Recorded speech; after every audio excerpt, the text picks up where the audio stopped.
Greg Peterson here, and I want to thank you for listening to the Urban Farm Podcast. We wouldn't be able to keep doing these great shows without you. So as a token of my appreciation, I'd like to offer you access to a list of our top 10 episodes I personally find most inspiring. If you enjoy the Urban Farm Podcast but don't have time to listen to every one, then you will love this list. Although all our guests have great information to offer, if you are short on time, these 10 are must-listens. To get access to the top 10 most inspiring podcast episodes, text FARMER to 44222. That's FARMER to 44222. And enjoy listening. You're listening to the Urban Farm Podcast, your partner in the Grow Your Own Food revolution. Whether you've just been introduced to urban farming or you're a lifelong advocate, we're sure you'll leave feeling more informed, equipped, and empowered to dig deeper into the soil of your local food economy. With you every step of the way, here's your host, Greg Peterson. Today on the Urban Farm Podcast, we have Megan Cain to talk about her experience with garden planning. Megan grew up an urban girl in a row home in Philadelphia. She never saw a vegetable growing in the ground until she was into her 20s. A few years ago, she quit her job and traveled to Africa for 2 months to volunteer with a fair trade organization. Now, she is a garden educator, writer, and speaker. She has developed one of the first youth gardening programs in Madison, Wisconsin, designed and installed gardens in many homeowners' yards, managed a quarter-acre youth farm, worked on CSA farms, created a series of gardening classes that often have waiting lists, and tends a large home garden. She knows what works and what doesn't and loves to share it. Megan is setting out to create a legion of gardening addicts that successfully and passionately grow their own food. Through her gardening education business, The Creative Vegetable Gardener, she helps people get more from their gardens by first mastering the essentials and then indulging in the colorful details that make gardening not just a favorite pastime, but a lifestyle. She and her husband often take the month of January off from work to travel to distant locations and have spent time in Mexico, Costa Rica, Nicaragua, Chile, Hawaii, New Zealand, Australia, the coast of California, and their second favorite city, Portland, Oregon. Welcome to the show today, Megan. Thanks, Greg. I'm happy to be here. Yay, I'm excited to talk to you. So I shared a bit about you. Can you fill in the blanks for us and share more about the path you took to get where you're at now? Sure. I grew up in Philadelphia, so a lot of times people ask me, I live in Wisconsin, and because I teach gardening and speak about gardening, people will assume that I grew up on a farm. But I always say I grew up on the opposite of a farm, which is a row home in Philadelphia. Oh, yeah, there you go. So we didn't have a yard. I didn't know anyone who gardened, and I actually we didn't really eat vegetables growing up, so I don't think I ever really thought about vegetables or how they were grown. And so I had no kind of no gardening background, definitely a very urban background. And then after I graduated college, I moved to another big city, San Francisco, and lived there for a couple of years. And while I was living there, I started to think, I want to learn how to grow food. And looking back, I really don't know where those thoughts came from, but I just chalk it up to, weird things happen to you when you live in California. There you go. Things happen to your brain when you live in San Francisco. But I think I had gone to I started going to the farmers market. Of course, they already had a lot of farmers markets there, and agriculture was a big thing, and local food. And so of course, a lot of things start in California. So a lot of the local food movement was already active there. And I started to get interested in it, but I didn't really know that much about food. I didn't really know how to cook, and I didn't know about a lot of the vegetables. So I'd go to the farmer's market and I'd try to figure out what are all these vegetables. And then I would buy some and take them home, and I didn't really know how to cook, and then would try to figure out how to cook.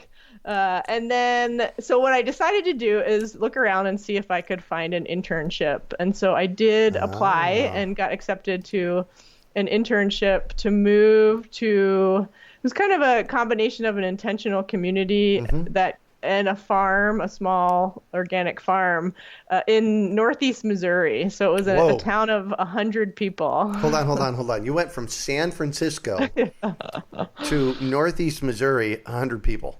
Yeah. Wow. Needless to say, it was a huge culture shock. That's actually the word I was going to use, culture shock. Yeah, I had no idea how to live in a rural area, and they didn't have a lot of infrastructure there, so I was sleeping in a tent. I didn't even know how to set up a tent. I had never really gone camping. I bought a tent right before I moved there, and we would cook food outside on a wood-fired stove, and just there was a lot of things you had to do for yourself. Chop wood. Yeah. Carry water. Carry water, pretty much. So yeah, it was a huge culture shock. Wow. But once I got over that, after the first few months, I was an intern on the farm. So they had a farmer there who would grow a lot of the food for the people that lived on the land. Mm-hmm. And yeah, I just started to work with him. And then my internship was actually only for 3 months, but I decided to stay. And then with a friend of mine there, we took over the herb garden that wasn't really being used or cared for. And then I started my own garden near a little cabin that I was living in. And so, yeah, it's just one of those decisions that at the time you just say, oh, I just want to go and figure out how to grow food. Yeah. And now looking back, I see that it really shot my life in a completely different direction. Gosh. I can completely get that. So how old were you when you moved from San Francisco to Missouri rural? I was 26. And how long did you live in a tent before you got to move into your cabin?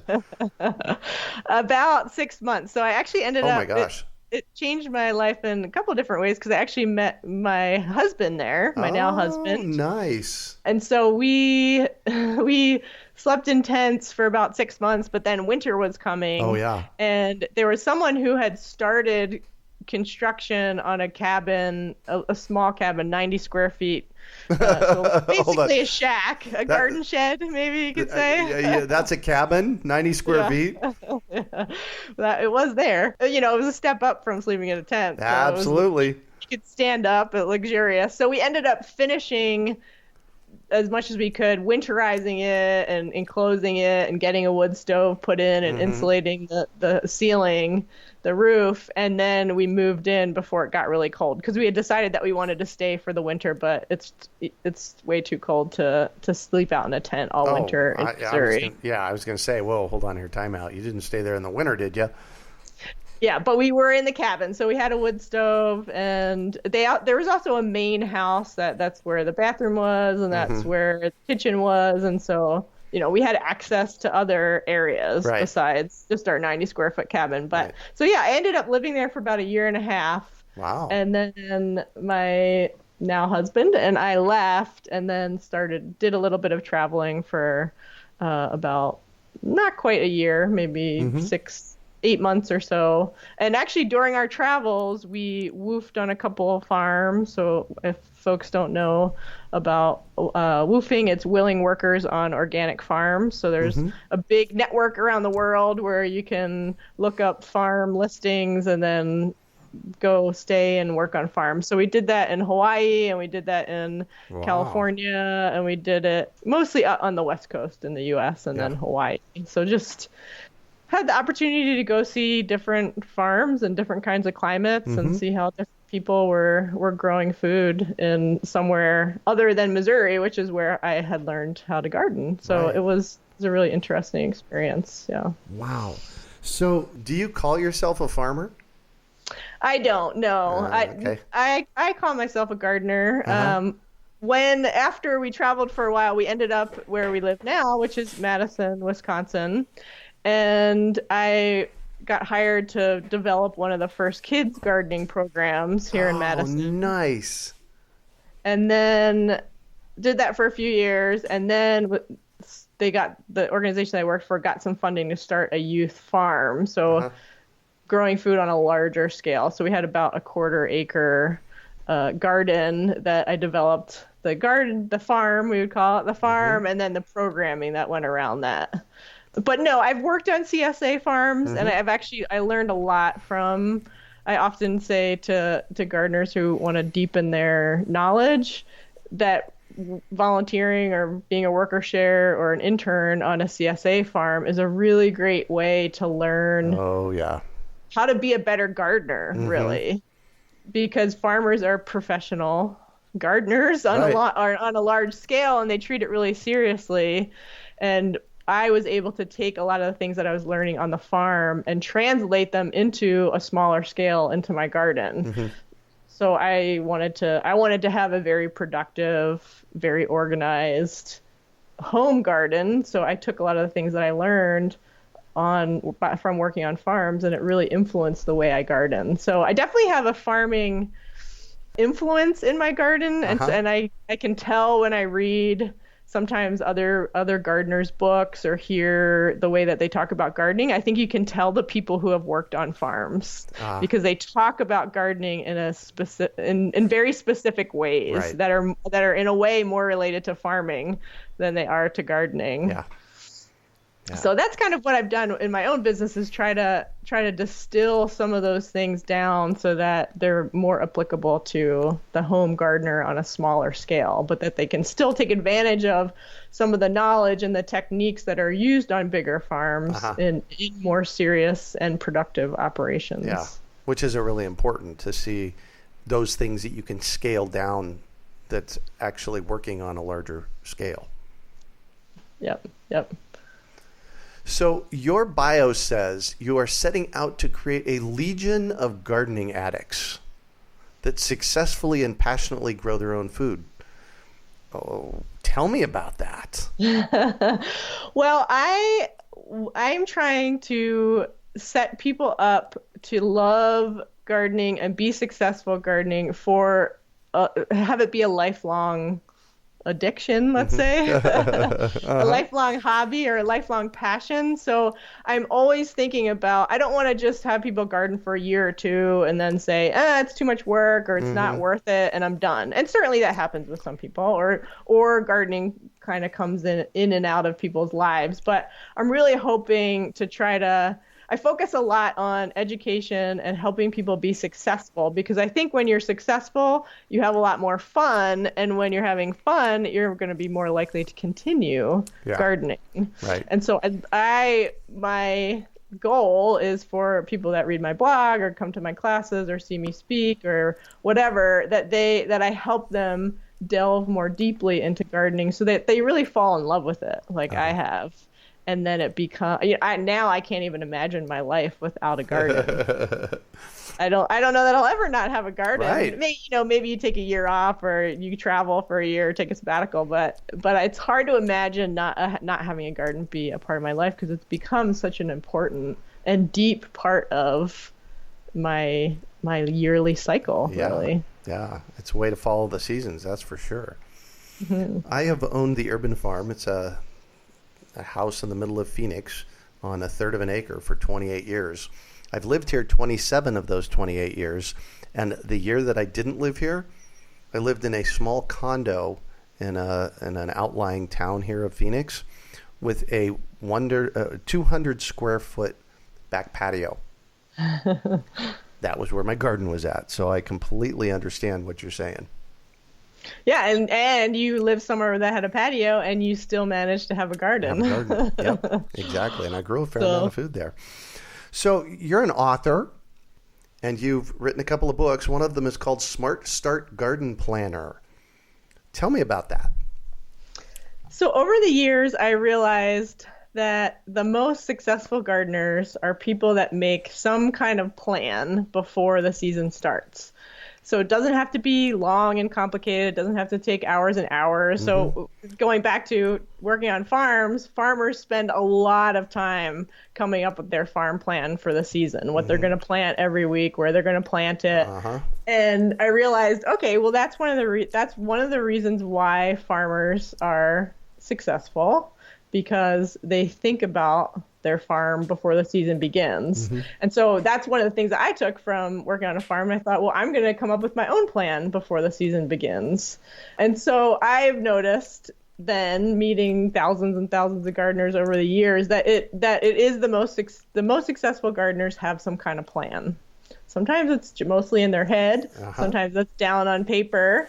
So I decided to write a garden planning book. So it's specifically about helping people walk through creating their own plan for their own garden. So I can't tell people what you should grow and when you should plant it and where you should plant it, but I can help you think through all of those things so that you can come up with your own personalized plan for your own garden. So there's a lot of worksheets in the book that questions that you can ask to think about your eating and your grocery shopping and your cooking habits. And there's one of my favorite parts of the book is a section called Veggie Essentials. So I help you look at the different characteristics of vegetables. So how big does the plant get? How many days does it take to get a harvest?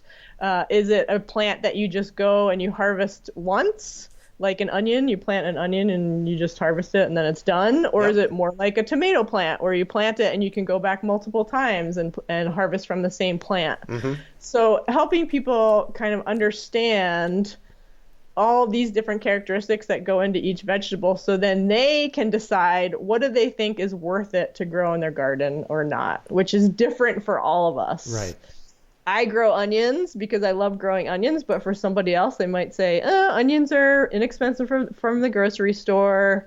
I don't want to start my own seeds, so I'm not going to grow onions.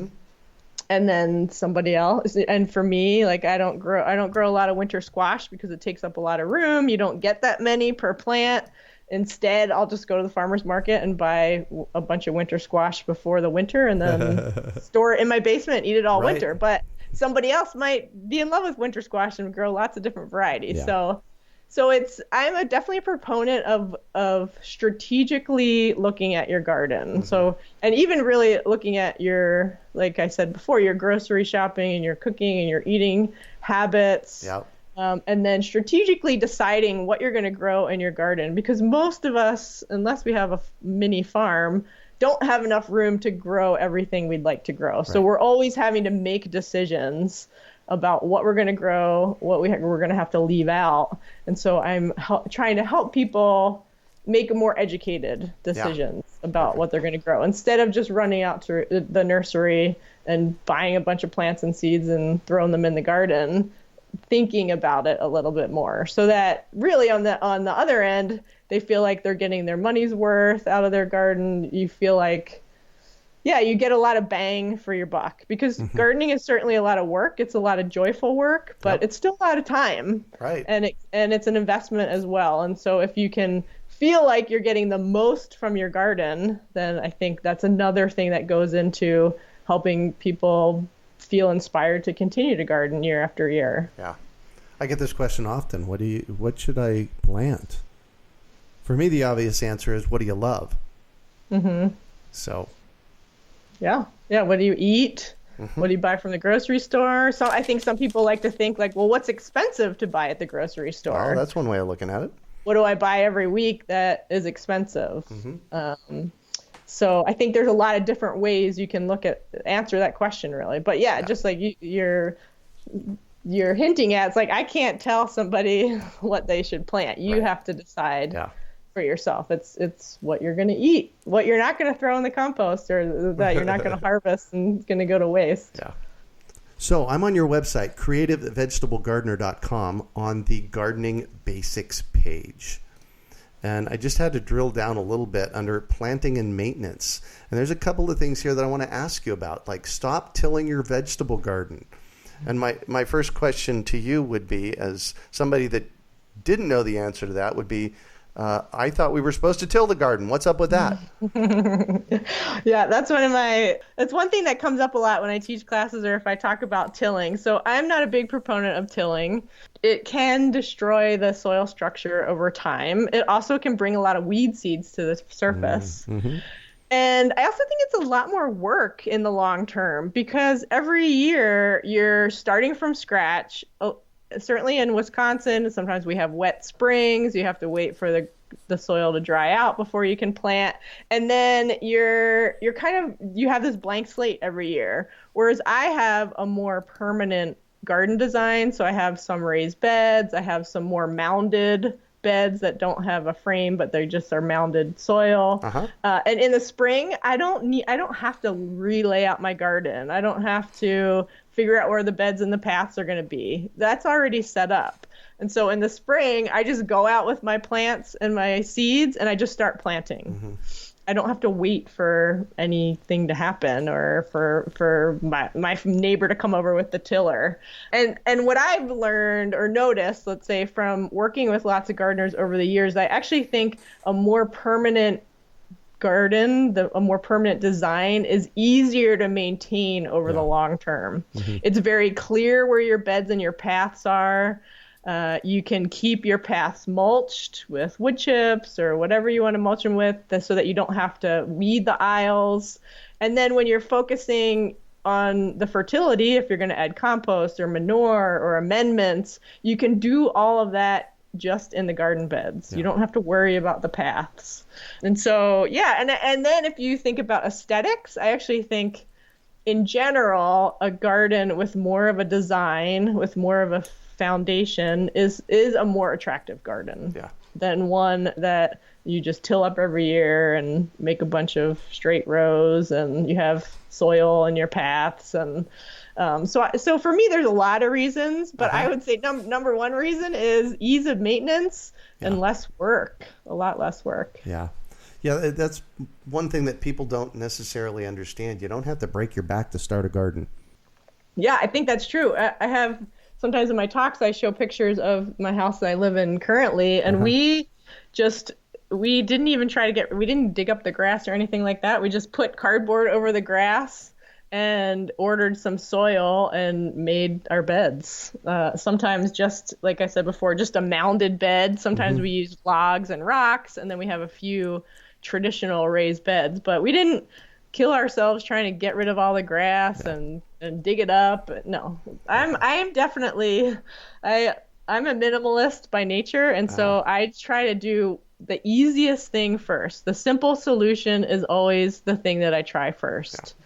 If that doesn't work, the lazy way. Be a lazy gardener. Exactly. So as a caveat, if you were to try that here in Phoenix, which is put cardboard down and grow it over your garden or grow over the lawn, the Bermuda grass would take over your garden. So we have one of those noxious weeds called Bermuda grass here that has to be taken out. So I'm envious of you because you don't have to deal with that. Yeah, we don't have Bermuda grass here. And I think that's a good point. So there are situations where you might have to dig things out. I have creeping Charlie that kind of can still come up. I still covered it over with cardboard and wood chips. And then as it comes up, then I start to dig it out. So I decided, well, instead of trying to dig it all out at first, maybe I'll just cover it all up. And then as it breaks through into the garden, then I'll use my digging fork and kind of dig things out. So I think that's a good point. There are sometimes, depending on the weed, you might have to hand dig it out. So on this same page on your website, there is a link that says how to build an herb spiral. First of all, I tell people grow herbs because they're the most expensive thing to buy in the store and the easiest thing to grow. And what would I be doing if I was building an herb spiral? So an herb spiral is from permaculture, one of their parts of their garden design. And I actually read a book called The Vegetable Gardener's Guide to Permaculture, which is a really interesting one because a lot of times permaculture is practiced on larger plots of land. And so if you live in a city, sometimes it's a little more difficult to practice permaculture. So I thought, I want to see how I can apply permaculture to a vegetable garden. And one of the things they talked about in there was an herb spiral.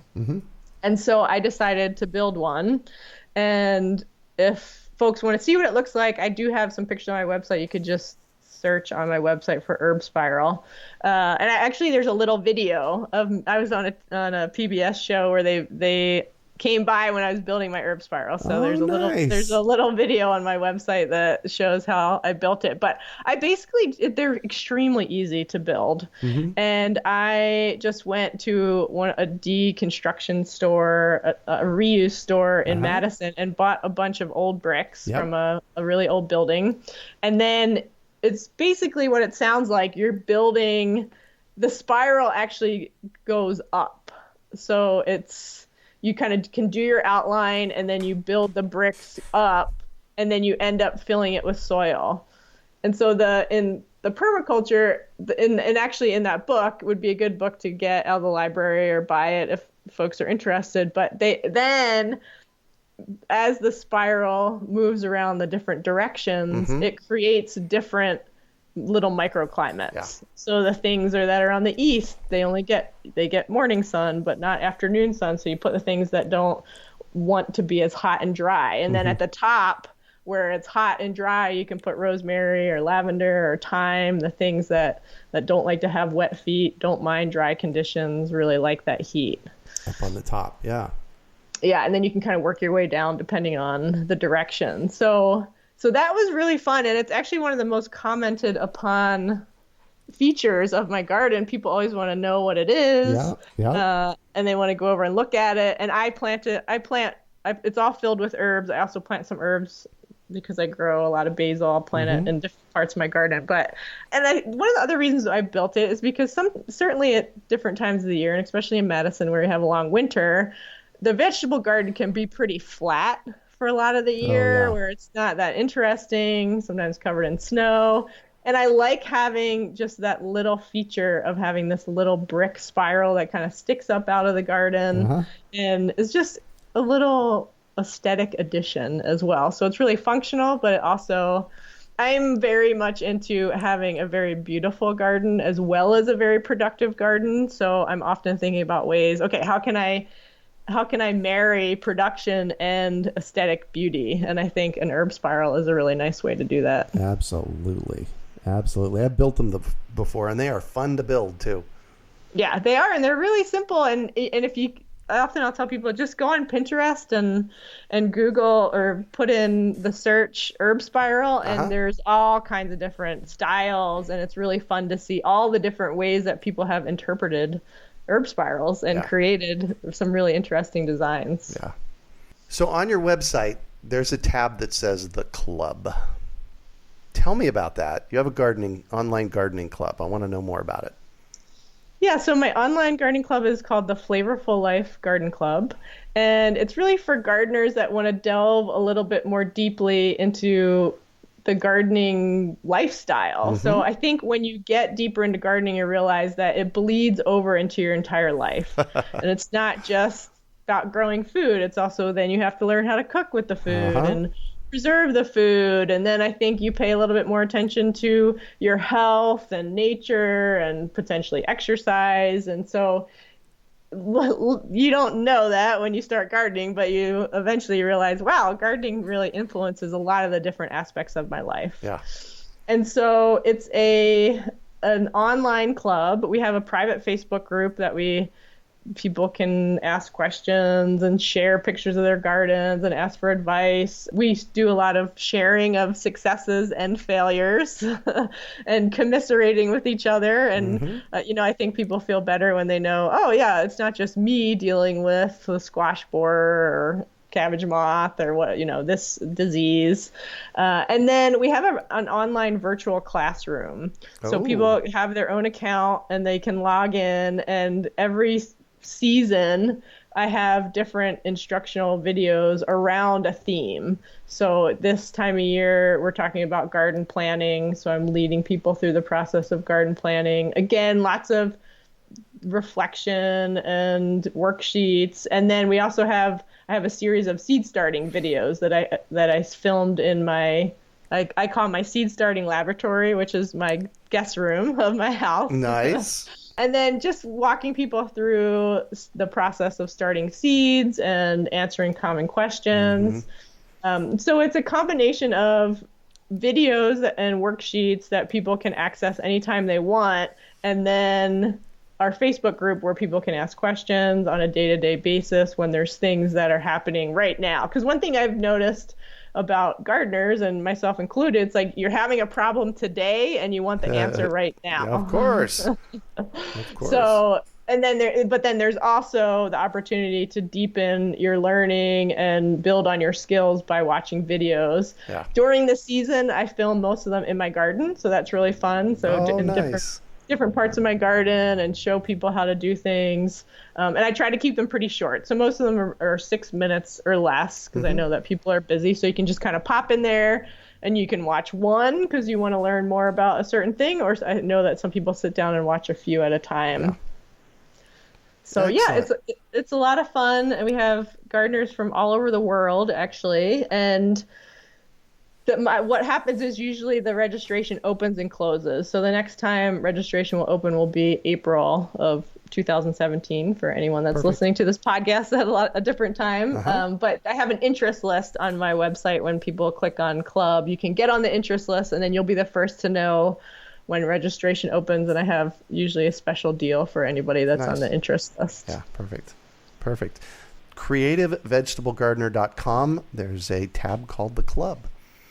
So I'm going to shift on you, and I'd like for you to talk about a time you failed, how you overcame that failure, and what you might have learned from it. Well, I think I often will tell people, like, gardening. One of the things I love about gardening is that you start fresh. Certainly when you live in Wisconsin, when the gardening season comes to a complete halt. And you get to start fresh every year with lots of new experiments, which also means sometimes those experiments fail. I would say one of the hardest times I had with gardening is not our current house, but our house before this. We bought a new house. It was a townhouse, and we did have actually lots of open space around, so we were able to have a garden. Right. But what I didn't know at that time was that when you buy new construction, the soil structure is completely destroyed. Yeah. They basically take all the topsoil and sell it. And we watched them spread the topsoil back on, and it was about an inch of topsoil. Yeah. But I didn't have as much, I didn't have as much experience as I did then, or that I do now. Right. But what we did was we just built our garden, and we knew that the soil wasn't that great. And so we brought in some soil and some compost. And then we planted the garden, and then it grew for a while, and then it just stopped. Just everything stopped growing. And then some things, I have a picture actually of a broccoli that put in out this like little 1-inch broccoli head, and then things turned yellow. It was like everything just came to a halt. And I realized, okay, I think that we have a bigger problem on our hands that we had originally thought. So I think, and it actually, we lived there for about 7 years, and we worked on our soil. We kind of worked on our soil, but I think the mistake that I made is that I didn't really do enough research. I didn't have enough knowledge about soil fertility and soil nutrients to really do it effectively. Like, I would just throw, like, oh, I should go to the nursery and buy some blood meal because I heard that's good, and I'll just throw that on the garden, and now I'm going to get some green sand. Yeah. And later, I actually went to a class by a soil scientist, and he said you should never add anything to your soil until you know what's in it, or let's say not in it. Right. And I thought, ooh, yeah, I didn't do that. I just started to throw a bunch of things onto my garden beds, but I didn't know what the problems were. I didn't know what nutrients were missing. And so in a way, I didn't waste 7 years, but I think I could have more adequately and more successfully addressed it if I had had more knowledge and I had done more research. Yeah. Now looking back, there's a lot of things that I would have done more quickly right in the beginning, so that I could have really built that soil up. Yeah. And it's a big topic. I think that's one thing I learned. It's like, it's not an easy question, and it's a common question that I often get. Like, what should I add to my soil? Right. It's like, well, soil fertility is a huge subject, and it's not a one-line answer. Right. But I do often say to people, well, this soil scientist I took a class from said, never add anything until you know what's there. I thought, well, that's a good piece of advice that that I didn't follow because I didn't know it in the beginning. Right, exactly. Well, and but now I do. I think that's the value that you, with the creative vegetable gardener, and me at Urban Farm U, that's part of the value that we bring in our courses and our classes and our content that we put up. It's, it's based in a long-term reality that we've experimented and failed and succeeded, wouldn't you say? Yeah, I think so. And I like to tell people that I help them skip over the beginner mistakes so that they can move right on to the advanced ones. Yeah. Because there's plenty of mistakes to be made in gardening, but there's a lot of ones that you might as well just avoid. Right. And I think beginner gardeners sometimes get stuck in some of those most common mistakes that take the fun out of it. Right. And they feel like they're failing and they feel like they're making all these mistakes and they're not a good gardener. And so I try to just help people get past some of those, and then there's always going to be plenty of mistakes to make. Yeah. So skip over the ones that are easily avoidable and then go on to the more experimental mistakes. Right, that you exactly. can continue to make year after year. Exactly. So what do you consider your biggest success? My biggest success. Well, I feel like just the journey of becoming a gardener, that I grew up in an urban area. I wasn't really connected to nature that much. I did spend a lot of time outside playing, but I didn't know anyone who was a gardener. And just I think the courage back when I was in my 20s to just listen to some voice in my head that said, go learn how to grow food. And I don't know, I trusted that feeling and that intuition, and I did it, and then it catapulted my life in a totally new and unexpected direction. Yeah. And I think just following that path where it's led to lots of different places, and now I have my own business, and who knows where it'll lead next. But I think it's just continuing to follow the path and really being dedicated to learning about gardening. I think the deeper you get into gardening, the more you realize there is to learn. And that I think that's one of the things I love about gardening is that the learning never ends. You can do it for your whole life, and there's still little details and little techniques and new varieties and new ways of doing things that you can experiment with for forever. Really. Yeah. And one of my favorite things is a watermelon. And I live in the desert, and one would think that watermelons would grow really nicely in this warm weather. And I've gardened for 42 years now. And I can't for the life of me figure out how to grow a watermelon. And I keep trying, So watermelon's your arch nemesis. Well, one of them, yes. Yes, one of them. That and spinach. I haven't figured out how to grow spinach either. Yeah. So what drives you? I think what drives me, in my personal gardening journey is, I think, the love of gardening, the passion that I feel, I think the deep joy that I get out of gardening, that it touches me on a really deep level. Yeah. I think aesthetically and intellectually and spiritually and emotionally, it's deep in there.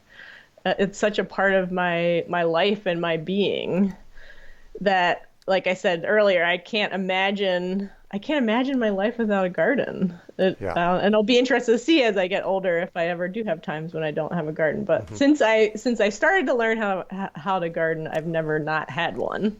And then I think what motivates me with my business is to try to share and ignite that love of gardening in other people. Because I think overall, our society is a lot better off the more of us who at least dabble in growing our own food. Yeah. That makes you think about the larger food system and where food comes from, and really how hard it is to grow food and how much time it takes and the challenges that are involved, so that when you go to the farmer's market, I have a very deep respect for people that choose to be farmers and grow food for us, because it's not an easy job. And it's not necessarily a lucrative job either. And so when I go to the farmer's market, I'm happy to pay the prices that are a little bit more expensive than maybe my local grocery store because I know what these people are going through.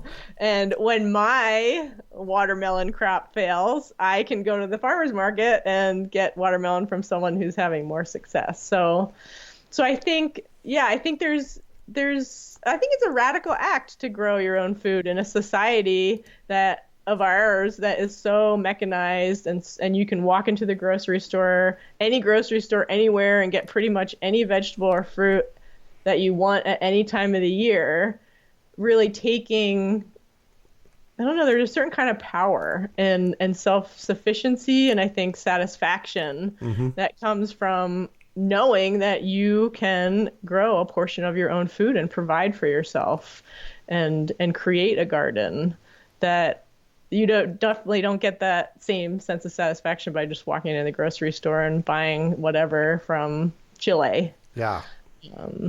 Amen to that. So I'm all about education, and I have to know, is there a book that has been influential for you in this process? I think probably the most influential, like we were talking about, was working on farms. And I actually really like the Seattle Urban Farm Company, which when we were talking about, you can kind of tell which gardeners have worked on farms because of the way they talk about gardening. They have 2 books. And when I've read those books, I have thought, yes, that's how I think about gardening. And of course they have their own style and they have their own ways that they think about it that are different than mine. But it's been fun they're some of the only, at least that I can find, people who have farming experience, but are also working with gardeners. So they do a lot of design and installation in the Seattle area. And they actually have a podcast as well. So they delve into kind of the details. They're kind of like garden farm nerds, just like me and probably you. That even if you listen to their podcast, like they kind of get all nerdy about. They they have a whole podcast or a whole episode about peas and a whole one about potatoes. Right. It was like, you wouldn't think you could talk about potatoes for 30 minutes, but you can if you're a garden nerd. So. Right, exactly. And all the different kinds that there are. Yeah, and then I think for me, winter is a time where I do a lot of reading and I have time to get gardening books out of the library.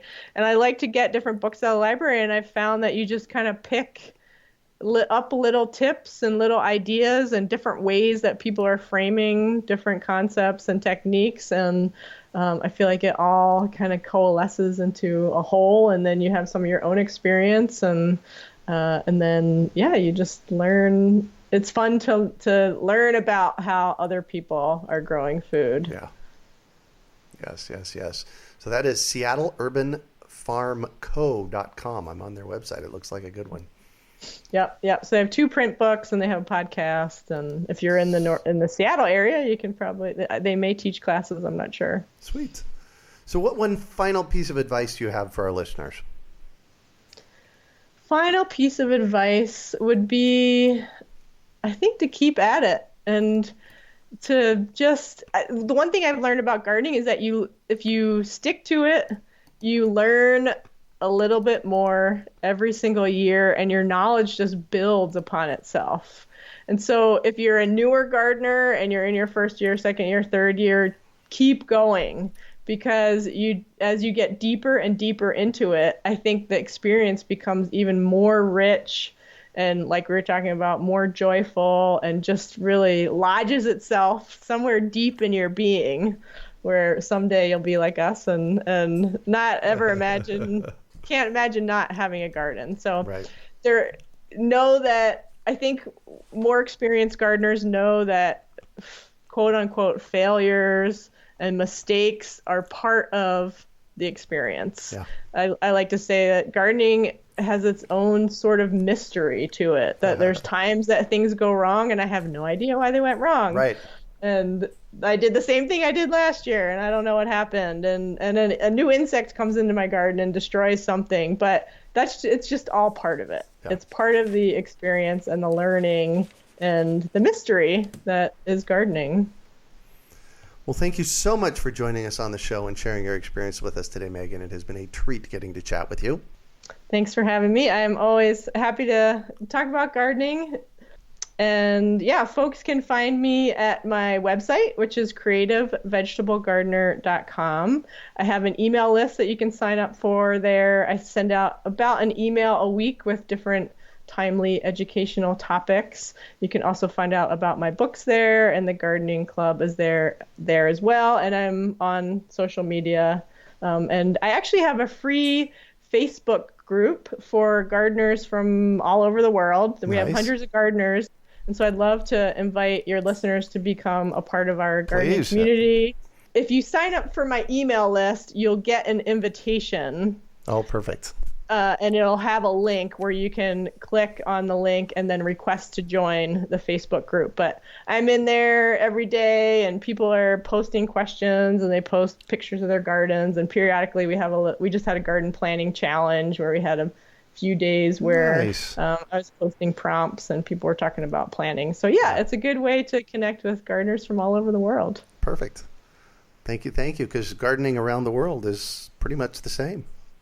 Yeah.